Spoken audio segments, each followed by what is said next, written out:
Like a scary disembodied voice in the ether. Okay, hi everybody, welcome.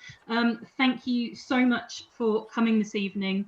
It's really great to see so many people here. We had a really good response, and it's delightful to see so many of you, and I'm sure we'll have a great evening. Most of you won't know who I am. I suspect I'm Laura Mee. I'm one of the co-conveners, along with Shellie and Kate here on the panel of the BAFTSS Horror Studies Subject Interest Group.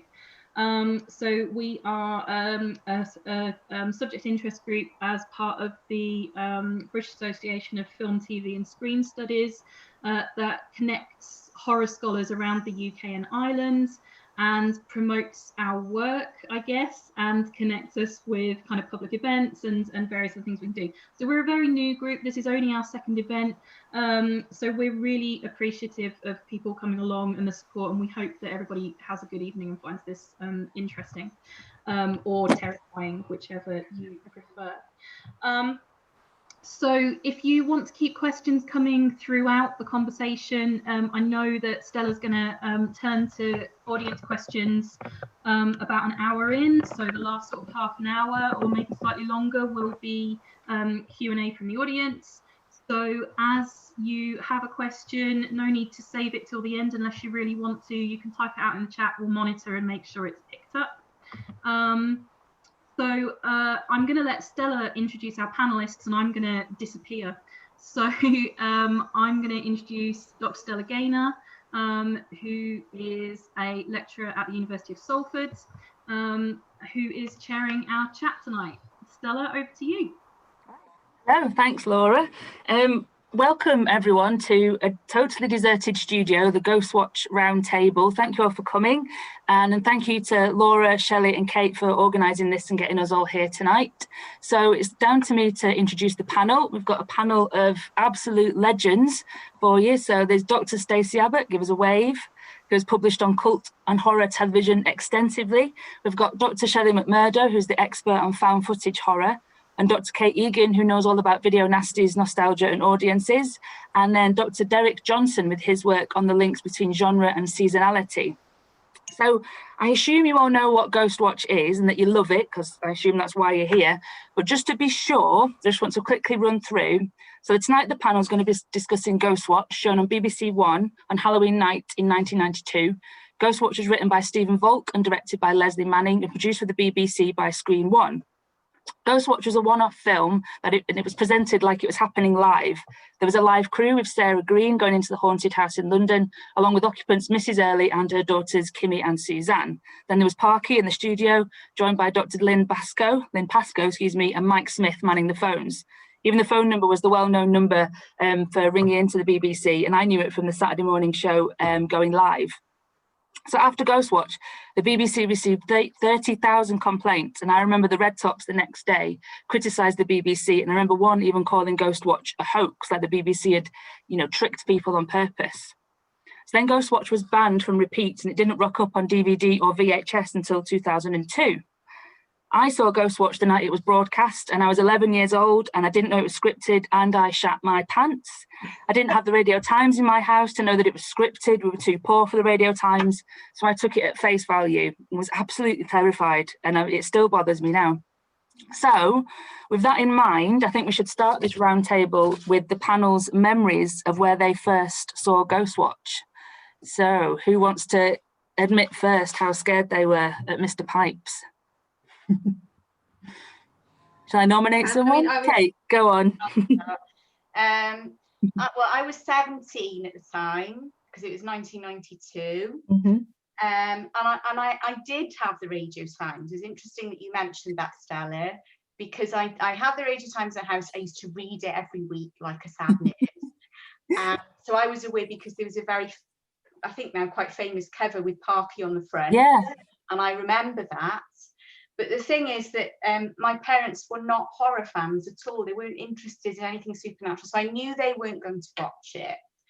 And me and my brother shared a portable television at the time. It'd be in one of our rooms. So I managed to get my brother to let me have the portable television to watch it.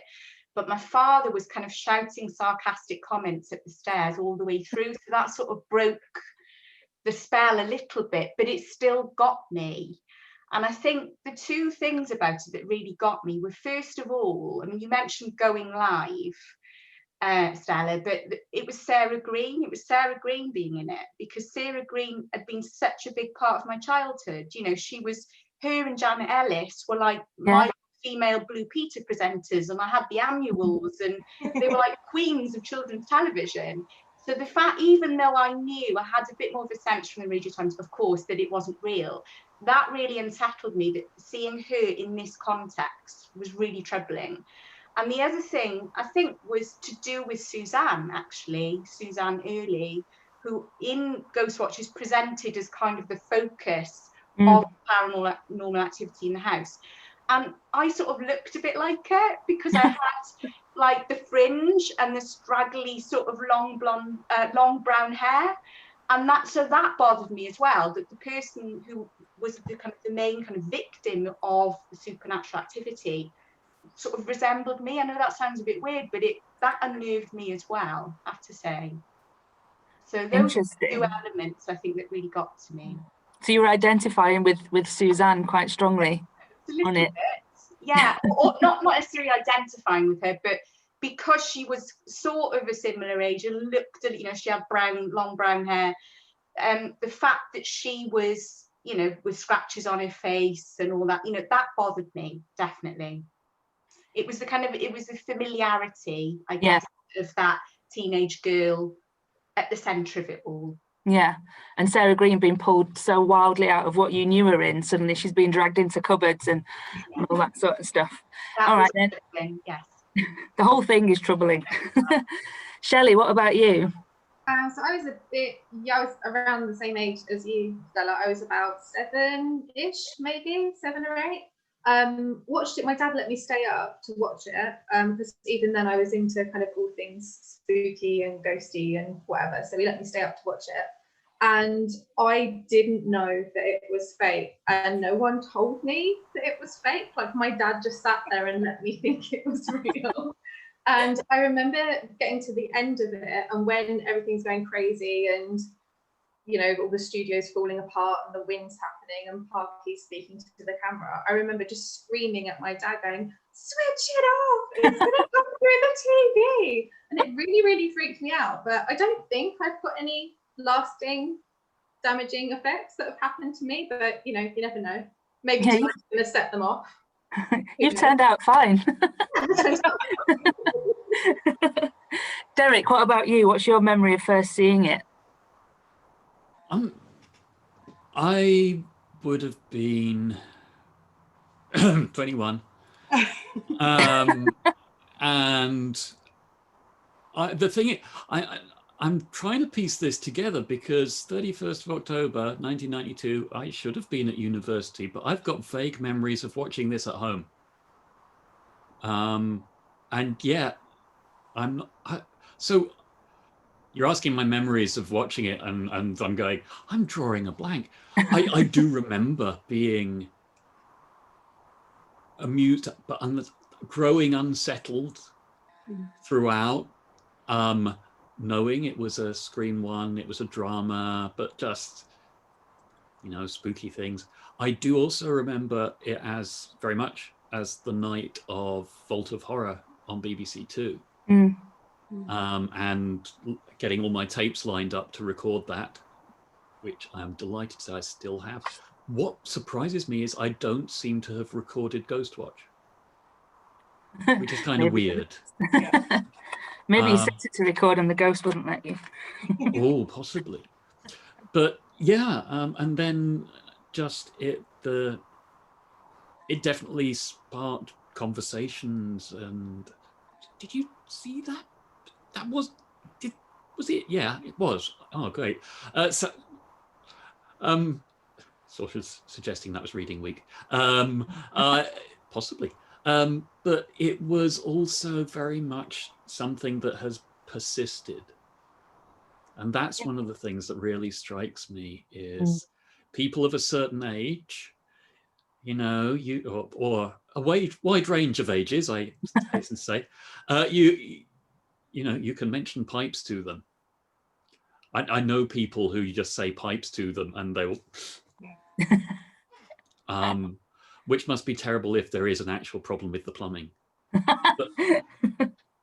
But yeah, so that was, I think there was a recognizing it as fiction, but surviving sense of unsettled. Yeah. Stacey, then, where did you first see it?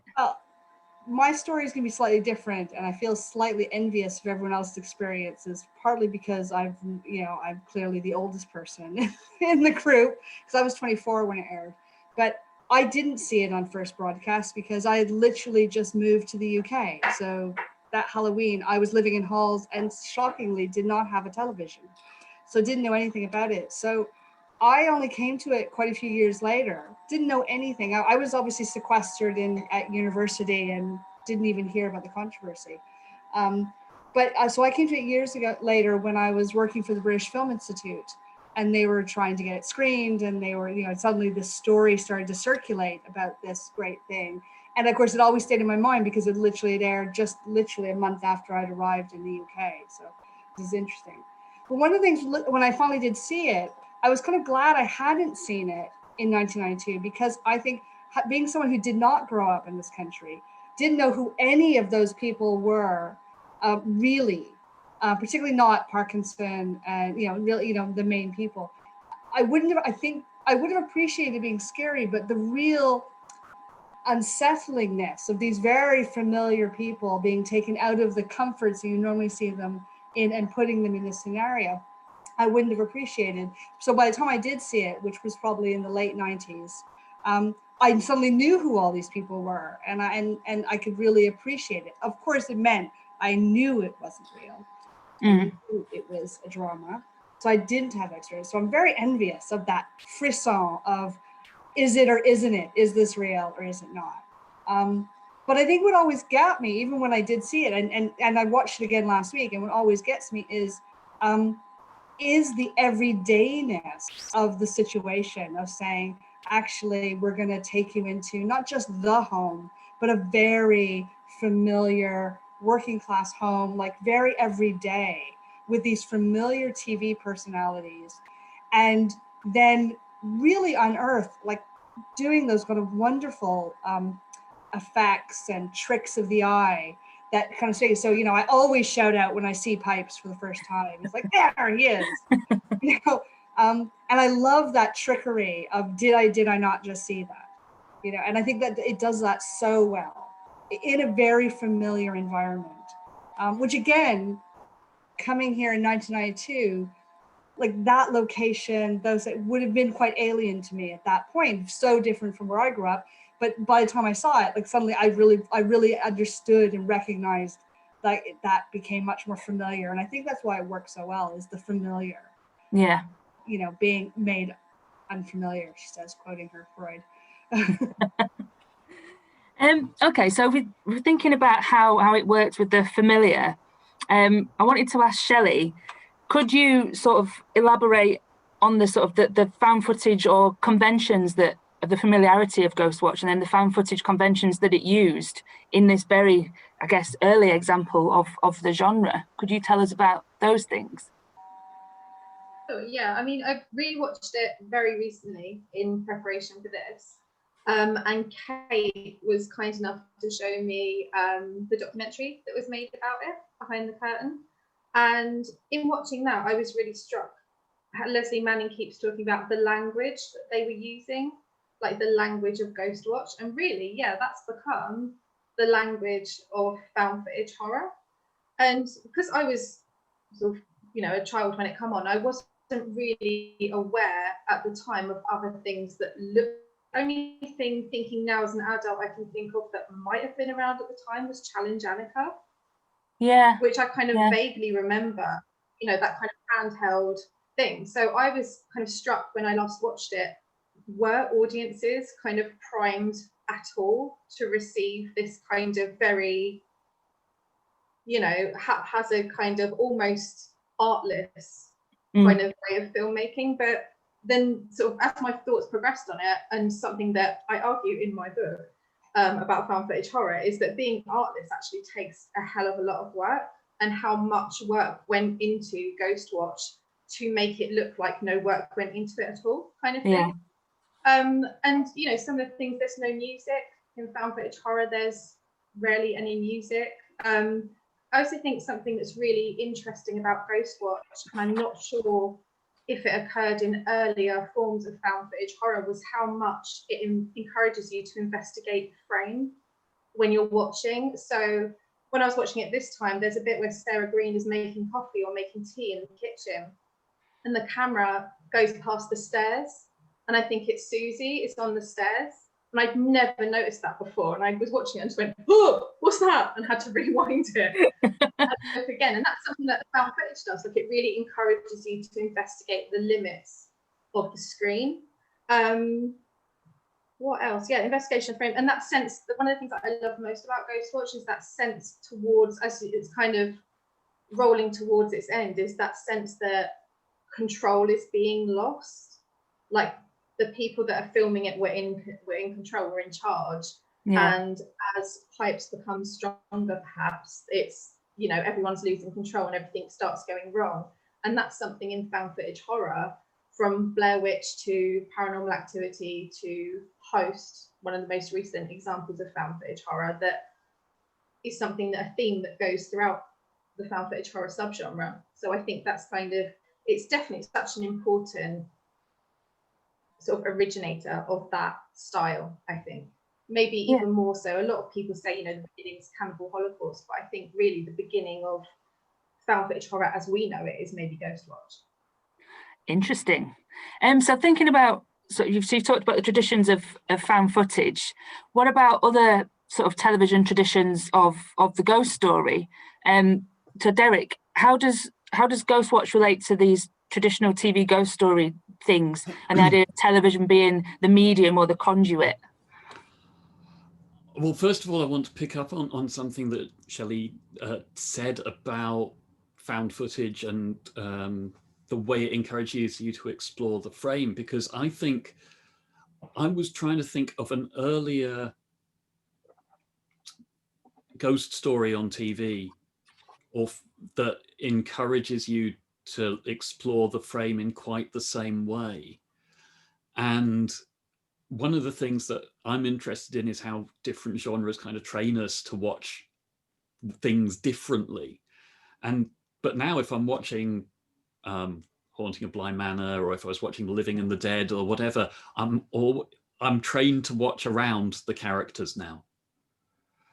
And so I think that's one of the things that Ghostwatch has done. Of course, that's tied up with changes in technology and so on as well. It might have been done on film before, but I think TV was just getting to that point. So I think that's something that's really interesting, and I'd love to have the time or have someone else do the work that kind of untangle some of that. So yes, I'm going to have to read Shelley's book now. The question you asked about previous traditions, I mean, ghosts for Halloween in the UK goes back a long time, although in British broadcasting, it's Christmas is the time for ghosts. Well, sorry, in English-dominated British broadcasting. So early Halloween celebrations came from Glasgow or Manchester or Belfast, and going all the way back to the 20s in radio. And yes, there's some fabulous radio programs I would love to have heard. But by the time, really, I've been just scrolling back through my lists of Halloween programming, and what it reminds me is that there was consistent Halloween programming on radio and TV all the way through the 70s and 80s, all the way through. An awful lot of it is film. Radio does far more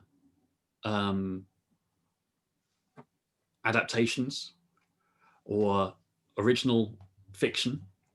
You get documentaries on TV and things like Paul Daniels Live at Halloween. Of course, we continue that with the Strictly Halloween special.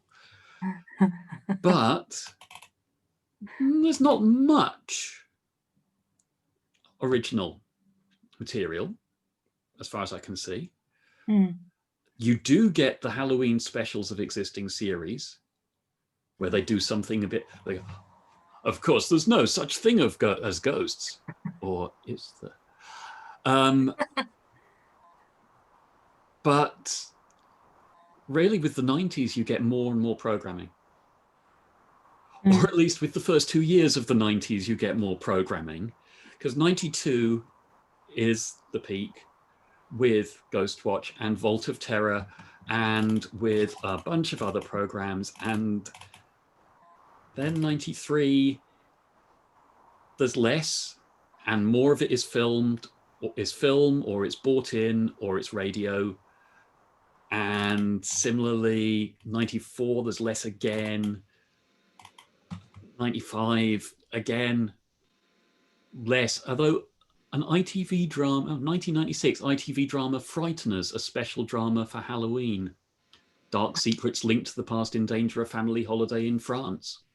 That doesn't sound as controversial, to be honest. It sounds as controversial. So I think what's like a few interesting things you can pull out is about, well, what were we getting? In fact, I think that this was a British Halloween story at a time, and you can see this in Ghostwatch, a time of kind of the start of trick-or-treating becoming the big thing. You know, they're still apple bobbing. Yeah. You know, for a brief second before Pipes interrupted. It wasn't Pipes, was it? It was Craig Charles being a Craig Charles. Yeah. Okay, so, that's interesting. Carry on. Sorry. So no, Sorry. I need to wrap up. But so I think that that's an interesting turn there in whose Halloween, if you like. That's interesting. Right. Okay. So thinking about other sort of ghostly or ghost TV traditions, Stacey, with your work on cult TV, can you see Ghostwatch fitting into the category of cult TV or any other sort of like ghostly television? Well, I definitely think it's fit into the category of cult TV. I think it's life, it's eventness of its original broadcast, the controversy that surrounded it. I'm sure we'll come on to talk about that in more detail later. I think we'll get to that. And the fandom, and then the banning, and then the fandom kind of then trying to bring it back and wanting to bring it back. You know, it has like such a cult legacy. And I was looking online, and now there's a tradition since the 10-year anniversary, a tradition of an annual rewatch on Halloween where people all put their DVDs in at the same time and watch it and then tweet and comment to each other. And, you know, and I think there's something wonderful about this kind of fandom that's built up around this event. And in a way, what I like about that particular example is the way it goes from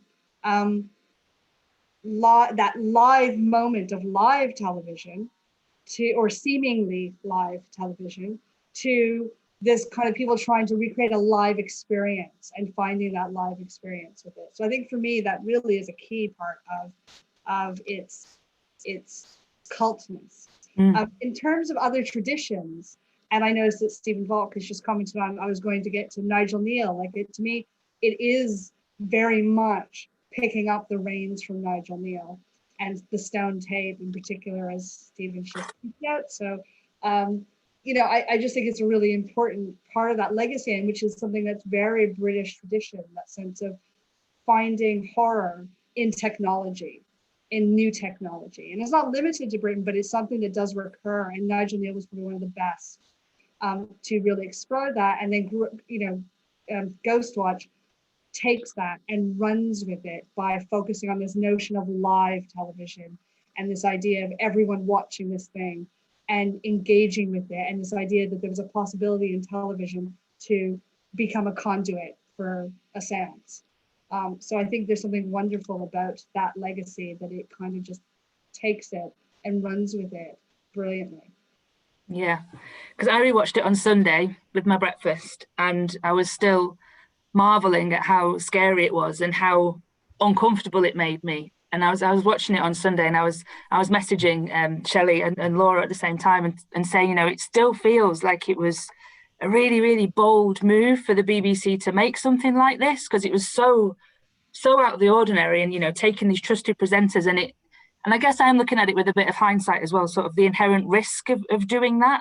So I think what we all kind of want to get to talk about is the controversy around it and everything that happened and everything that blew up in the days after it.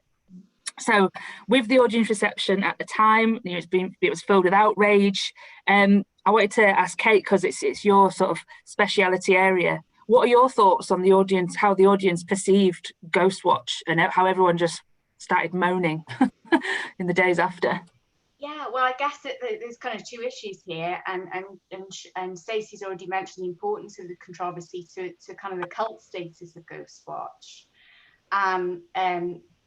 Really what I think is very notable about the press reaction that followed sort of more or less straight away the day after it was broadcast originally in newspapers like the Daily Mail and so on, was it carried on that same kind of rhetoric, that same strategy as you get with something like the Video Nasty, slightly, you know, sort of decade before, or just under a decade before. So that kind of argument, that two-pronged argument of, oh, you know, look at the power of television here, look what television can do, just as was argued with video, with the Video Nasties. Look what it can do, it's dangerous, it's harmful, but not for us, only for particular kinds of people who are vulnerable. So it's that S&M logic. So the elderly, the gullible, the young, you know, these people are going to be affected by this programme. And it's a silly programme. We think it's silly, but it's still a cause for concern, and it's still damaging because it's so powerful, and other people will believe it. So it was very similar, I think, to that kind of the Video Nasties discourse in the tabloids, and you get it again with Child's Play 3, just with the BBC bashing kind of bolted onto it. That kind of, you know, heads will roll at the BBC. We can't believe that this trusted institution has, you know, sort of supported this drama and broadcast it. So there's a lot of similarity, I think, in terms of that panic with kind of earlier, very British moral panics like the Video Nasties one. I think that's what absolutely strikes me about that controversy. Shellie mentioned slightly earlier the really interesting documentary about Ghostwatch called Ghostwatch Behind the Curtains, which I think is really, really interesting in the way it reflects on that tabloid response. And to quote Stephen Voke, if he doesn't mind, to paraphrase him, in that documentary, he says something like, you know, the tabloid response kind of hijacked Ghostwatch, and it prevented any discussion of it as a drama. So earlier on, you know, I think it was you, Stella, was saying that it was presented as a hoax. And that's how it was presented in the tabloids, not as a drama, but as some kind of hoax or trick. You know, that the whole point of this drama was to pull the wool over people's eyes. That notion of it as a serious piece of drama that was trying to say very interesting things about trust and people's trust in what's real and what isn't, and how that's mediated by television. That was completely lost because of the hijacking, I think, of the issue by the tabloid press. At the time. And to follow up with that, there were some claims of people having PTSD and certain tragic events that were apparently caused by Ghostwatch. Could you elaborate on any of those? Yeah, I think it's and Shellie actually sent me the medical journal very kindly, the British Medical Journal, that the short report in there about the two boys who were diagnosed as having PTSD. I think they were 10 years old as a result of watching Ghostwatch. And you know, that kind of attached itself to Ghostwatch, contributed clearly to the fact that the BBC wouldn't rebroadcast it. And one of, I've started trawling the internet a bit because I'm interested in people's memories of Ghostwatch. Many of people are sharing their memories in the chat, which I just love.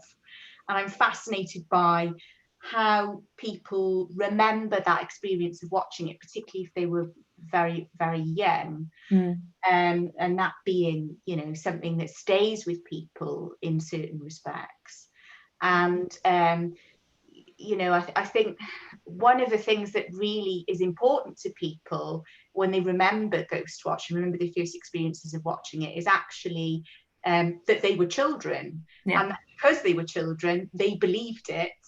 And therefore, it's a treasured memory for them because it's looking back at a time when they believed something like that and the pleasure of that. So as a counter to those kind of claims about children being sort of supposedly damaged by the experience of watching it, you get those kind of really formative experiences of people remembering perhaps being scared for the first time, or maybe scared in that particular context of watching television at home, which is quite a memorable context in which to be so scared. So I think those are the kind of memories that I think people have that they're very, very fond of from actually watching then at that time. For some people, maybe that can't be recreated on DVD.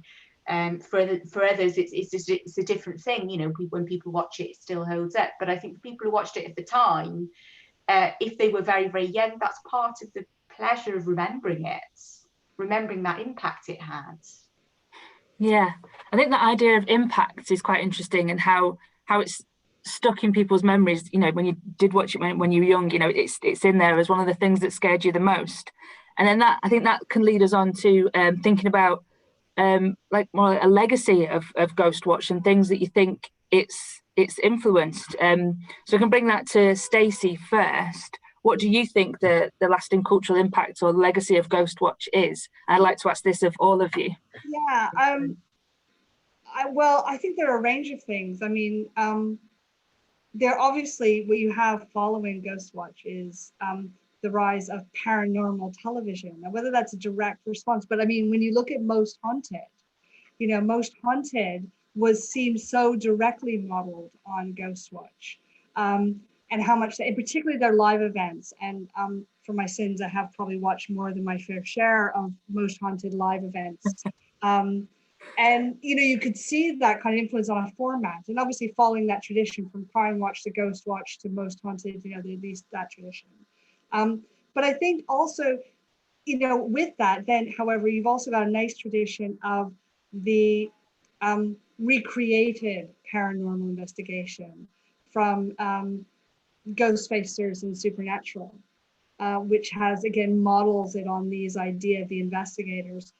And I just rewatched it, the Halloween episode of Inside Number 9, which again, and that, if you're going to talk about a hoax, doing a live event that then did very deliberately try to trick its audience into thinking something had happened, and very self-consciously. So I think that was a really important legacy, and one that was so self-consciously recreated in homage to Ghostwatch.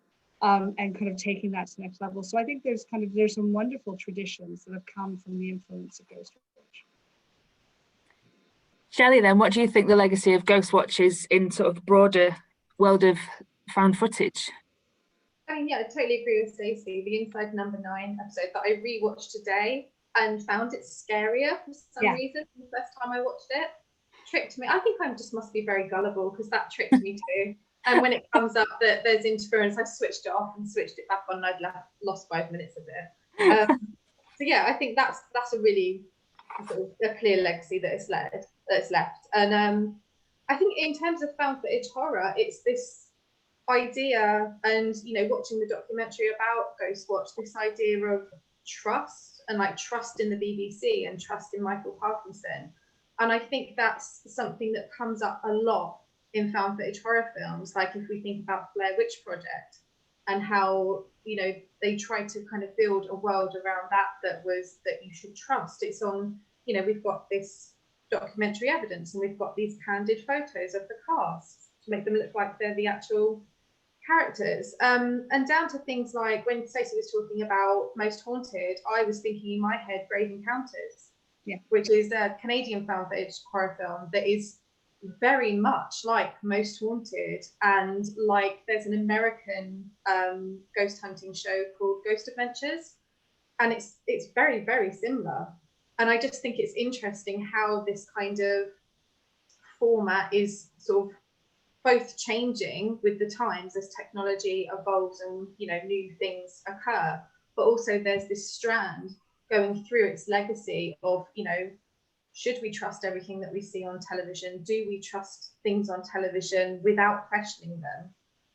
And that is definitely a strand that's continued through found footage horror, I think, from Ghostwatch to now. Derek, what do you think the legacy of Ghostwatch is? A scared BBC, or in fact scared national broadcasters, because I'm not sure that there's anything much that's come since that's had that same effect. I think they've done much more to petition out how they're presenting horror. And I think that one of the things is actually that means more presenting of things as real than previously, even though they're, you know, a Most Haunted or a seance, but it's done in that style of the ghost investigation in a way that you're almost programmed to say, oh no, it's not right, it's not real. We know there's a stagehand who's just lobbed something. Although that actually goes back to 1936. 1936, Harry Price did a haunted house investigation on BBC Radio with Frederick Griswood, and the first line of the description in the Radio Times is, any listener who has the idea that this is a ghost hunt with a property man clanking chains while an actor moans his way down a corridor should get the idea out of his head. The broadcast is a serious investigation to be carried out scientifically. 1936. Wow. So, you know, but maybe it's just that, you know, I saw Ghostwatch at the right time and it's had an effect on me that things since haven't. Or maybe, you know, but yeah, so that's my thinking. It's got people more cautious about how they present the supernatural. Yeah. Kate, what do you think sort of the legacy of Ghostwatch is? I sort of echo many of the things that have already been said, but something, I'm really obsessed with sound in horror. And so Shellie and Derek have both talked about the frame and what's in and not in, or at the corner of the frame. I think the use of sound in Ghostwatch was so innovative, and it certainly had a big impact on me when I first watched it, and also every time I've rewatched it, I've been struck again and again by the effectiveness of the sound and the way it's used and the clever way it's used all the way through. And I have to say, you know, that bit where we hear Pipes's voice when Dr. Pascoe plays Pipes's, I mean, it's key to why it gets me every time I watch it, because that was so effective, that the voice, and all of the uses of sound all the way through. You know, the sound of the sort of when they realise that they haven't got a live feed to the studio anymore, and they all panic, and there's that kind of glitchy sound as they realise that, and as we jump back to what's actually happening, all those kind of elements, they're clearly all enormously influential in the way that sound was then used in found footage, but they're so effectively used in Ghostwatch. So I think that's really key to its appeal for me. That bit where she plays the tape as well, I think it took me about 3 watches before I noticed that as she's playing the tape in the studio, pipes appears over her shoulder. And when I did finally see it, I was like, it's fucking there. I've not seen it. But like for several watches, and then there he was, clear as day. Okay, so we've covered loads. So what I think, moving on from legacy then, and thinking about how this format of fan footage horror, the format of the ghost story, the format of Ghost in the Machine, and how we can see that that's evolving. And there's been, I think, a fairly quick evolution of that over the last few years, and particularly in the last 7 months with films like Host, which is the seance through Zoom. So I'm just wondering what the panel think about the links between things like Ghostwatch and then things that are so much more contemporary, like Host. I'll let someone put their hand up who wants to answer that. Well, Host is the obvious one, and I think what struck me with Host, and I think I'm very aware that I'm saying this in the middle as we have our own Zoom seance. It just seemed to pick up really well on this idea of technology as that blurred line between the technological and the spiritual, and this idea that somehow, as our voices enter out into ether, we don't know what else we're bringing back in, and somehow Host seemed to capture that really well. But also what I liked is how when horror filmmakers, like with Ghostwatch or with Host, the innovation of a new format, that it then fuels the innovation of new ways of scaring. And this ties into what Shelley's been talking about with fan footage, that when doing Ghostwatch, that suddenly you are using incredibly televisual tropes and tricks that are become very innovative because you're having to work and suggest that liveness. Likewise with Host, just wonderful kind of trickery to create those effects, and recognizing that within that technology, something that can be really unsettling. So I think, for me, that's probably the best example of recent one. Any other examples? Shellie, have you got some examples? Yeah, definitely. I mean, I think when Stacey was talking, I was just remembering her and Lorna Jowett's book on televisual horror. And I'm probably going to get the quote wrong, and I'm really, really sorry. But something like Ghostwatch showed that television can be a site for horror, but it can also be a site of horror. Yeah. I got it right, yes. You can trace that backwards to stuff like Poltergeist, and the television being like a conduit in Poltergeist. Unfriended was probably that, and The Den. I mean, The Den's not really supernatural, but Unfriended was probably the first supernatural desktop horror or social media horror. Things like, there was a film called Sick House that was a supernatural story told through Snapchat, and that was released kind of in real time over a couple of days, and then compiled into a film and released properly on Vimeo. That's all I could think of off the top of my head, but I'm sure there's tons of other examples. And as we go on in this kind of world where Zoom chats are becoming the norm, I'm sure we're going to get more like Host, and hopefully more, as different things become available to us to use to communicate online, probably new forms of technological ghost stories as well. Kate?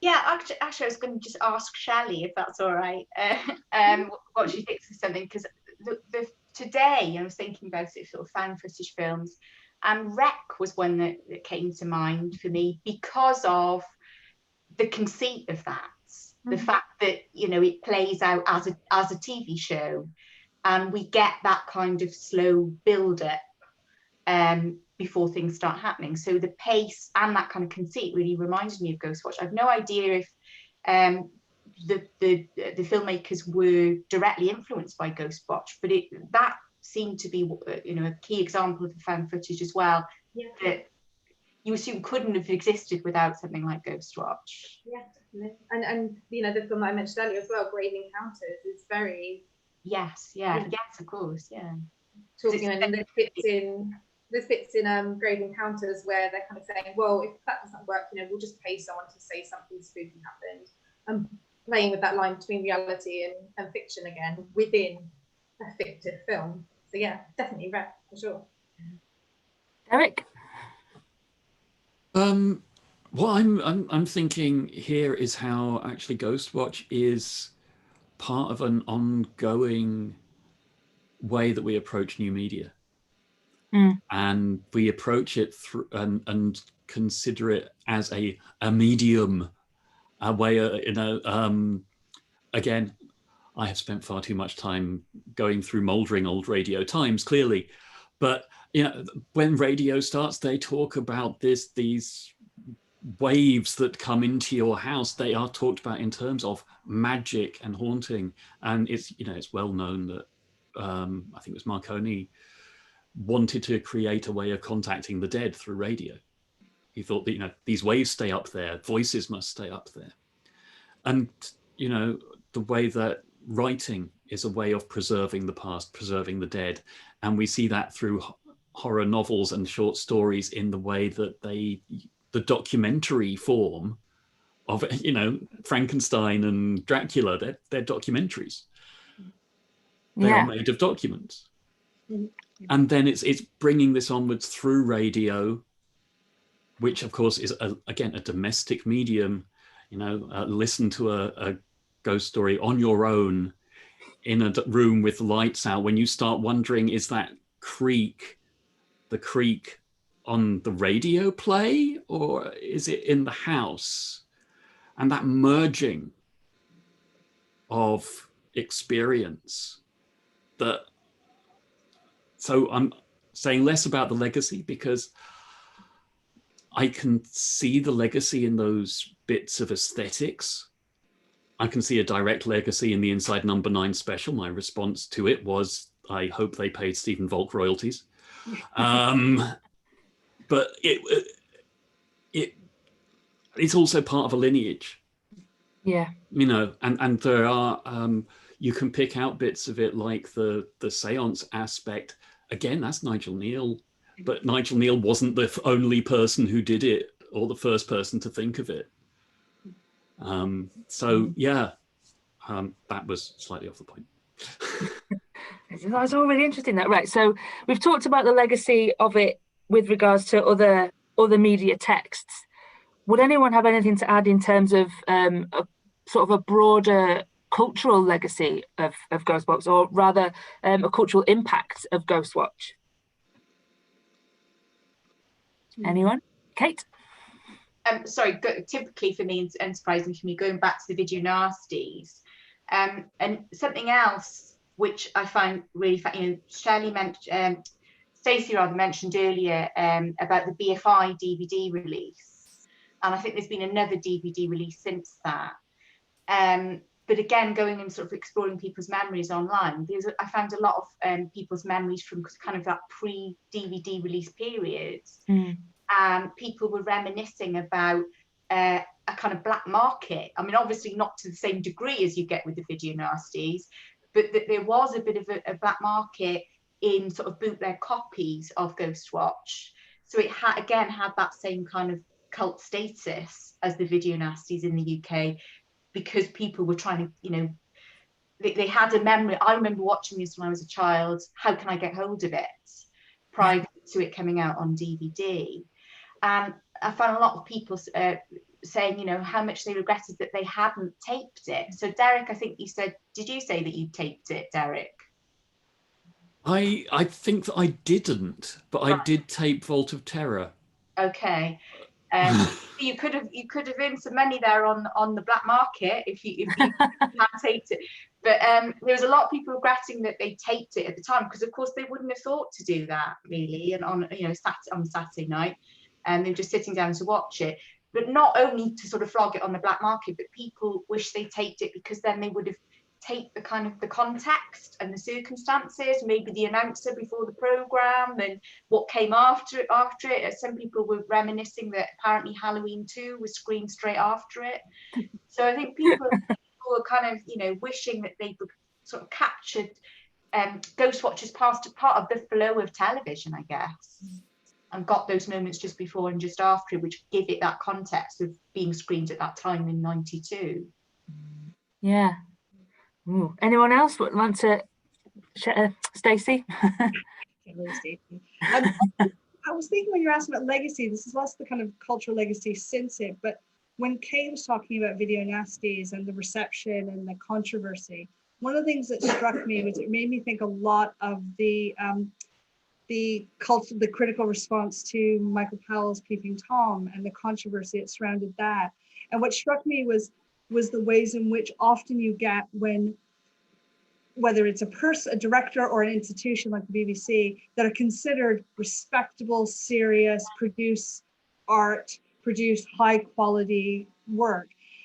When they work in horror, suddenly like the outrage becomes all the more dramatic, that somehow there's a sense, it's not just that you duped people or that you, this subject was dangerous, but that this person did, that Powell did. And he betrayed the art that he had done by dabbling in this kind of rather scandalous media. And likewise, the BBC, like I think there's something about the BBC doing this that was perceived. And often you get that with horror, that, you know, that it's okay. It's not only, you know, it's problematic if certain people see it's dangerous to them. It's also okay if certain people are making it, or certain types of institutions.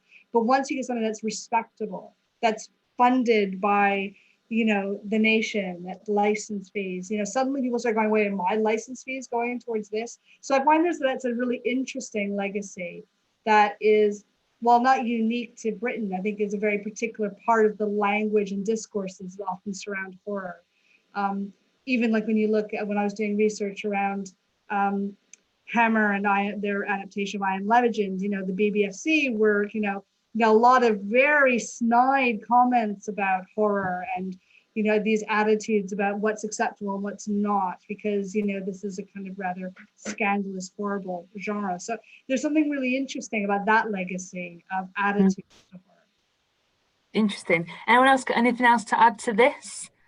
Or any other points anybody want to make before I start getting into these questions? No?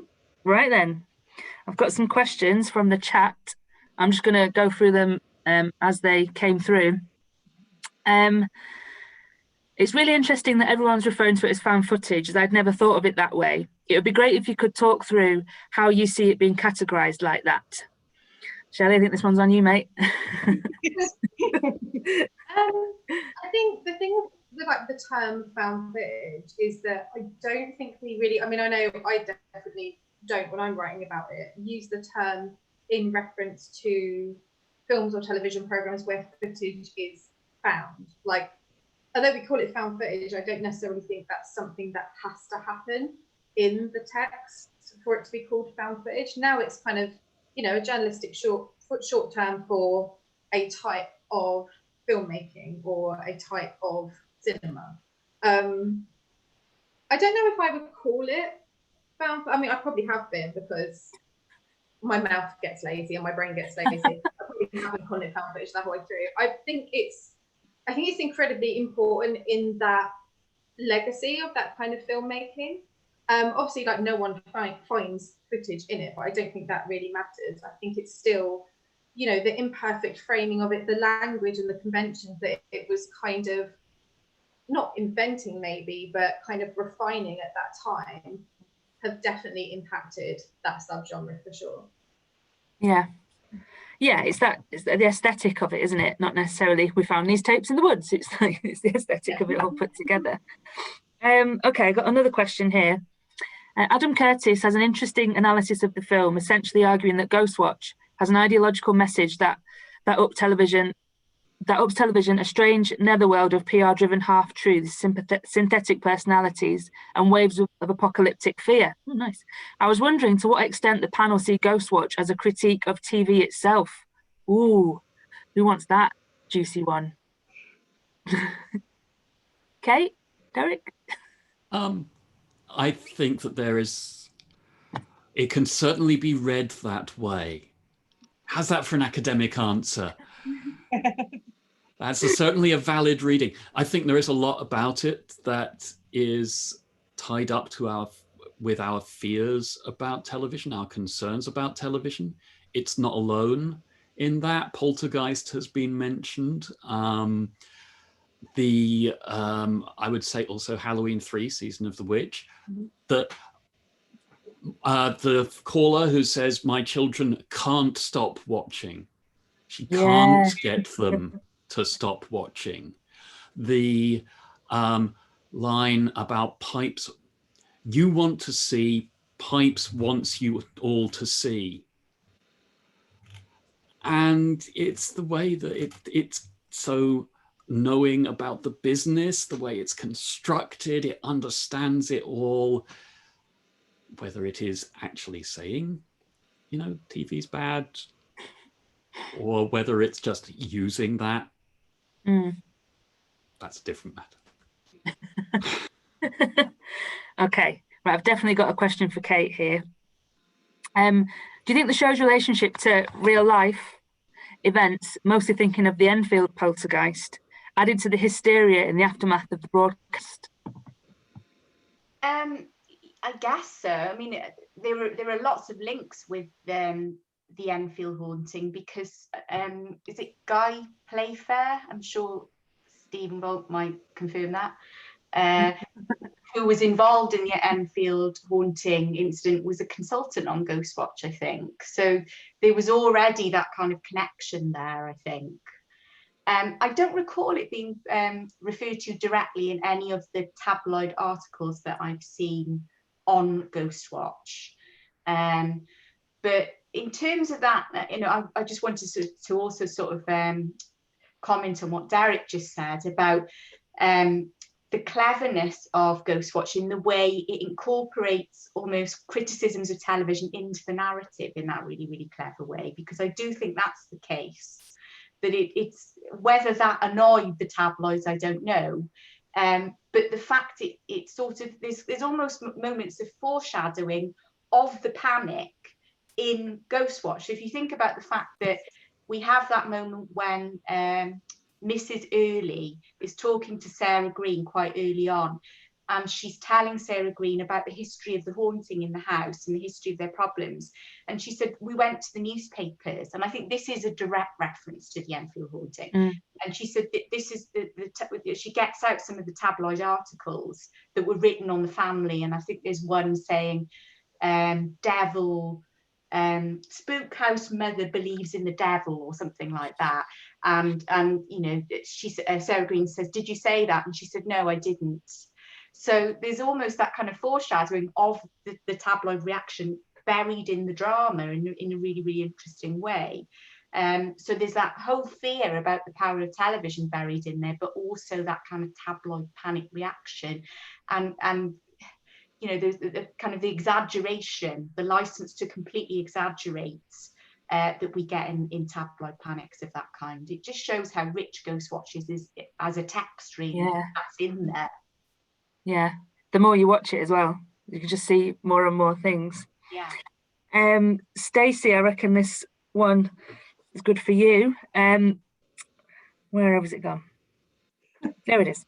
So why do people, I'm going to ask Stacey, think that horror and telefantasy drama on British television was so infrequent after Ghostwatch for so long? This was despite the success of Ghostwatch's success as a cult, which also gained over 10 million viewers, one of the highest Screen One ratings.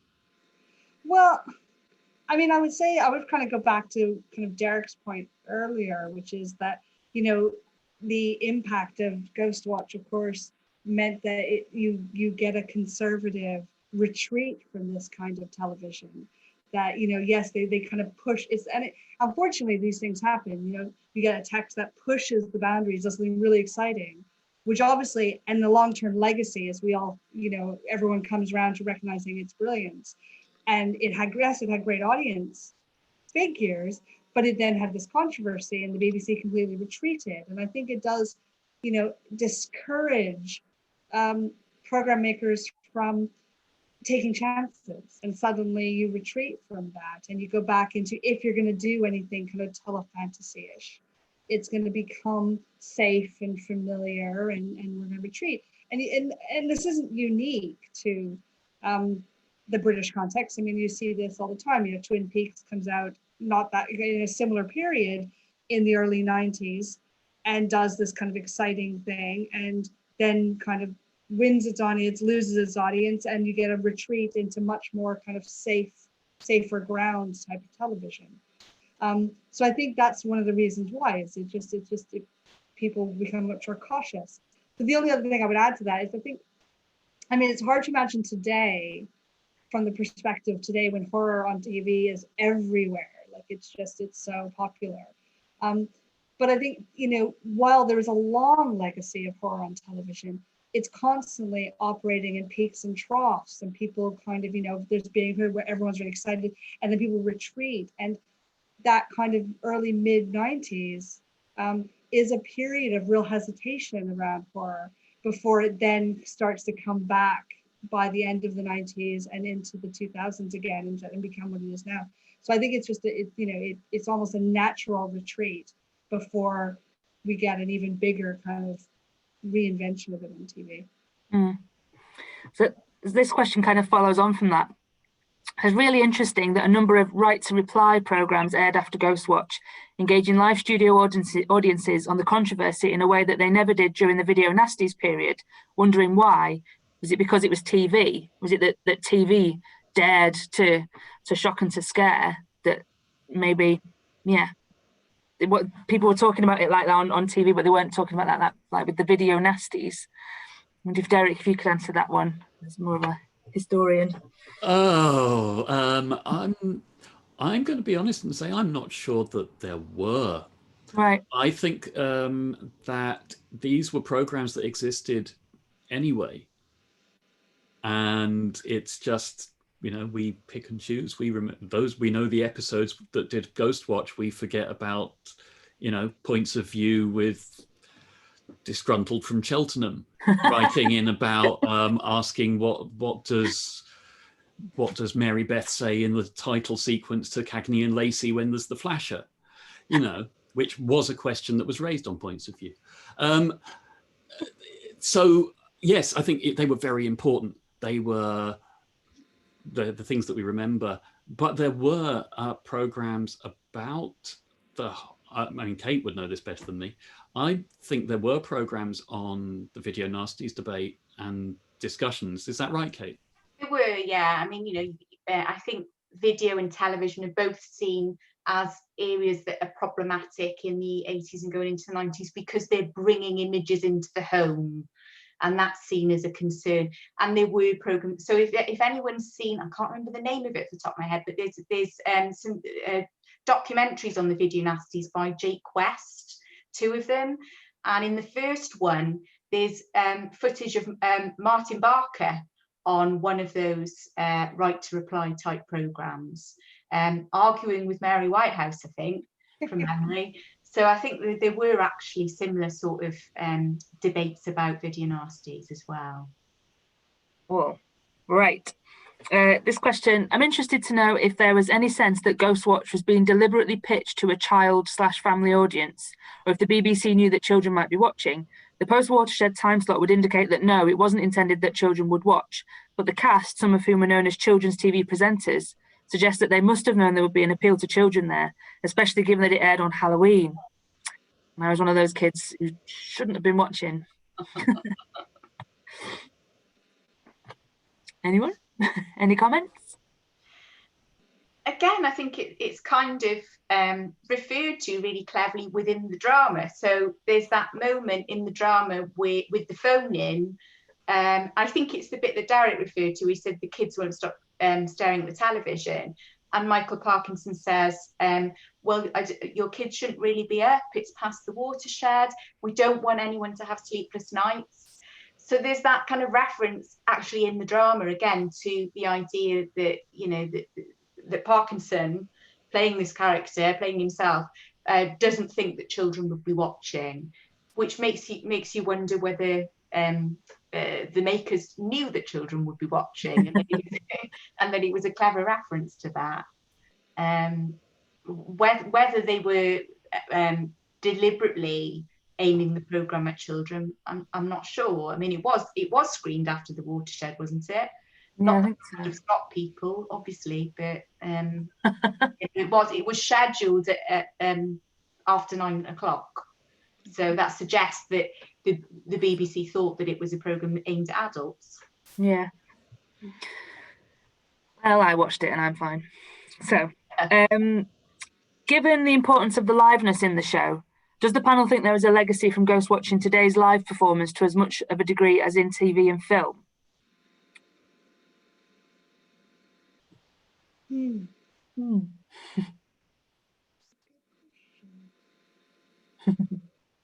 mean, I mentioned the most haunted live broadcast, which I think we're definitely part of that. I think it's definitely influenced there, and the Inside Number 9, but I'm not sure about other live television. Yeah. And are all the most haunted? Are they all live, or is No, it? they would do specials. They would do specials. Most of them were pre-recorded, but they used to do these kind of Halloween live shows or whatever, and you would have, and it was very similar model where you would have then people faxing in or calling in, or I was going to say texting in, but they're pre-texting. But that sense. So there was that live interaction, which is very similar to, is very modeled on Ghostwatch. Yeah. How does the panel think that Ghostwatch works in the context of British TV at the time? Some aspects like phone-ins reminded me of magazine format kids shows like Going Live, along with chat show elements and going to a member of the public's house even remind me a bit of Noel's house party. That's been dragged from. So yeah, how do you think it fits in the context of British TV at the time? Am I right in thinking that I think the format is that Crime Watch that predates Ghostwatch, that you had this pre-existing format that then you adapt, which again is a brilliant part of its conceit, is that you're taking a very familiar format and then adapting it. And they also refer in it, Parky says to Sarah Green, you'll be familiar with this first Hospital Watch, now Ghost Watch. Yeah. Right. Oh yeah. Yeah. So, they're referring to it, and that number 081 811 8181. Every time I saw it on the screen when I was rewatching Ghostwatch, I sang it like it was someone going by. Oh no, I'm going to be humming that now. Right, another question. I wonder whether class was an entirely incidental factor in Ghostwatch. Is there a sense that working class participants defer to expert opinions, or perhaps be viewed as more willing to expose themselves to the television watching nation, a perceived relative lack of agency, perhaps? That's a good one.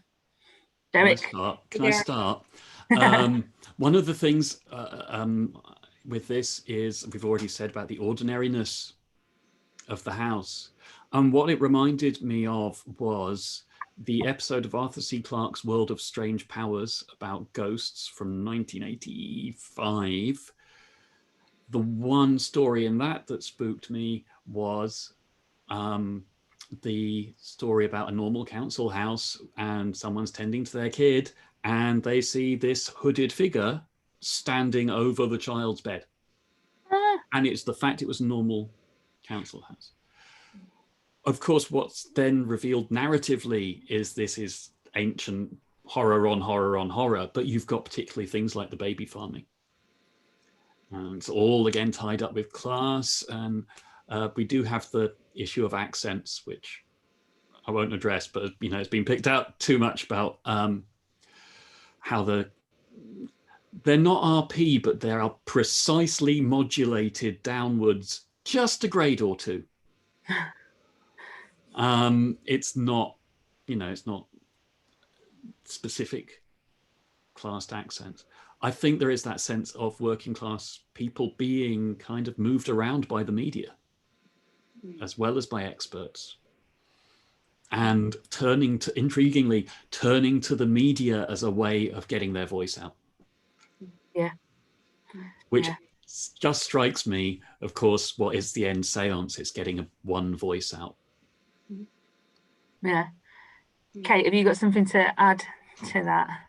No, just again, that I think that relates back to the Enfield haunting, doesn't it? Which was also a working class family. So again, it illustrates the influence or the connections between the two there, I think, in relation to what Derek's saying. Yeah. The only thing I would like to add there is and this may come up in another question, is along with the class issue, I think what's mixed in them is, of course, what we haven't touched on, is the gendering of this thing, the fact that it's this, what mother, two daughters, and with the exception of, you've got Parkinson as this very paternalistic host with the female parapsychologists. And so there's a lot of discourse going on about gendering and the female voice and the way in which Parkinson in particular diminishes her perspective, is quite condescending to her. And he plays it really well in terms of being this patrician character. So I think there's some really interesting things about class and gender that's being played out in this drama. Yeah. Okay, right, more questions. They're coming in now. So there are lots of great examples of broadcast horror in British television in recent years. Series 2 and 3 of Being Human, Mark Gatiss is The Dead Room, Inside Number 9, Seance Time, the Doctor Who episode, The Idiot's Lantern, and Dead Set. I love Dead Set. There are other great examples. Beyond the unique relationship viewers have with the BBC, I wonder if any of the panellists have any other ideas on why this phenomenon is so prevalent in Britain specifically. So the ghosts, I think, and TV. Yeah, the ghosts and TV. Yeah. I don't know. It's hard to say why it's so prevalent in Britain to me. I mean, it is. I mean, I think it's there in other television as well. I don't think it's exclusive, but I think that one could argue partly it's about the significance of television in Britain, that kind of history and the way in which the kind of television has rolled out, linked to key moments in British history, that somehow television is such a central place, both for consumption and production. And maybe that's one of the reasons why it becomes this kind of wonderful focal point. Also, the way that in Britain, in the UK, the dominant channels are still the public service broadcasters. Yeah. So you don't have the fragmented audience that, to such an extent that it can, that is big enough to support a wide range of more extreme examples of anything, or more specific examples of anything. And with the British horror tradition, if you like, in broadcasting, it does tend more towards the supernatural and the ghostly because they are tasteful. Ghostwatch was tasteless because of the way it struck home to people. But I mean, looking at Being Human, The Dead Room was nicely again set aside. Idiot's Lantern, it's in the past. Dead Set, yes, it's modern, but it's zombies, but it's comedic. Yeah. At the same time, you get things like In the Flesh, The Fades, and they get tucked away on BBC Three, and which are a bit more visceral. Urban Gothic, for those who remember that, which again was much edgier, more visceral, and again, Channel 4 late night. So you've got dividing up amongst audiences, but okay, it didn't get a second season, but Living and the Dead, BBC One,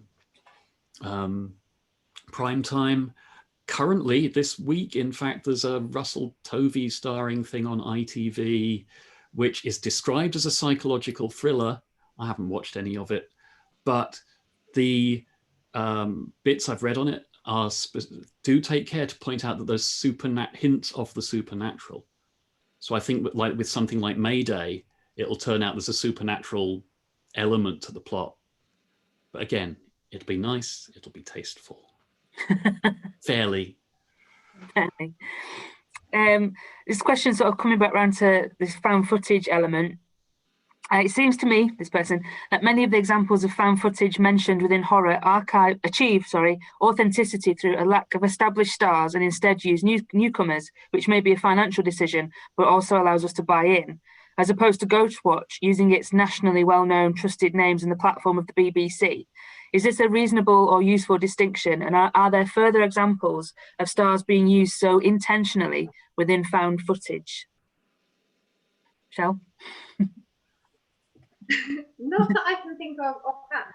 I mean, that's one of the things that when I was making my notes for tonight, I noticed as well, like Ghostwatch doesn't really work as well unless you trust Michael Parkinson and Sarah Green and Craig Charles and Mike Smith. That's how it works, and the fact that it's sort of framed on the BBC. The only thing that I can think of that's kind of using someone intentionally is the film that I mentioned earlier, Sick House. And basically the main character in it is a Snapchat celebrity, because apparently that's a thing, you can be a Snapchat celebrity. And the film was given in those like short Snapchat stories on her account. So her followers trust in her account, and her as a celebrity of Snapchat made it work because they trusted her and they all bought into it. And apparently her social media was really blowing up because people thought she was actually in danger and things like that. I think sometimes it's worked against found footage horror. Like, one of my favorite films is The Sacrament by Ty West, like one of my all-time favorite films. But because I recognize the people in it from his other films and from the films of Adam Wingard and Simon Barrett as well, it doesn't work so well for me as a found footage horror because I know these guys, I've seen them in other things. So sometimes, yeah, it can definitely work against found footage if you're too familiar with the people in it. Yeah, sort of adding to the uniqueness, I guess, of Ghostwatch, and it's using these trusted presenters to make you fully, or as fully as you can, buy into what's going on. Right, another one. Does the panel think that the tabloid reaction to Ghostwatch had a negative impact on the production of innovative drama, as well as walking back from making scary telly? Kate? Yeah, I was actually thinking that earlier when Stacey mentioned it, because you said earlier, Stacey, that it's sort of later in the 90s where you get a return to horror on British TV. Actually, it did make me wonder. I don't know the answer to this for sure, but certainly it made me wonder whether the reaction to Ghostwatch meant that at least the terrestrial broadcasters, you know, in Britain, certainly the BBC, backed away from, you know, commissioning anything that related to horror or the supernatural in any way. Certainly, sorry to go back to the video nasties, but certainly that I think happened in terms of film production in Britain at the time, that you get the sense, even though there were lots of excellent horror films being made in the UK, the support for those kind of films after the video nasties panic decreased for a significant period, and you get a kind of dip in horror production in the UK to some extent. So it's, you know, I wouldn't be surprised if that was mirrored in television. Yeah, just to add that, yeah, my ghost hand with its disappearing fingers, that the 90s, of course, is we've just had the 1990 Television Act, and now this is where we get the start of satellite and cable, and you get what had been 4 channels, soon to be 5, suddenly realizing they're getting this fragmenting audience. And so a retreat to safety, I suspect, is happening. I have a feeling, vague memory, don't trust it, but vague memory of more kind of prestige dramas in the 90s. And less, maybe fewer imports, but more prestige dramas. So safety. To go back and to reflect and sort of follow on from a question from earlier, can the panel reflect on class a little bit more? So for me, for this person, it was the very first time I'd seen my home on television. The spaces I inhabited, lived in the same way. That was one of the reasons it was so unsettling. Before that, horror had been somewhere else. I didn't see my home again on screen until The Arbor. It makes the experience so much more visceral when you never see yourself, and then you do on something like Ghostwatch. Does anybody want to elaborate on the class element? I mean, that was my experience of Ghostwatch. I lived in a council flat in London with my mum and my little brother, and it was one of the first times that I'd seen, not necessarily like our flat where we lived, but it looked like my nan's house, it looked like my auntie's house, it looked like a British working class house. And I thought, yeah, that's probably why it affected me so much as you know, 6-7-year-old child that looks like where I live, or that looks like places that I go. It's not some, you know, sprawling European castle where a vampire's going to get me, or it's not, you know, a petrol station in Texas that I'll never see. It's where I live. Definitely that really affected me. Yeah, I don't think I noticed when I watched it. I was too scared. Didn't notice things like that. Anyone else got any points to make about class, or maybe even pick up on the gender stuff? I thought that was going in an interesting direction as well.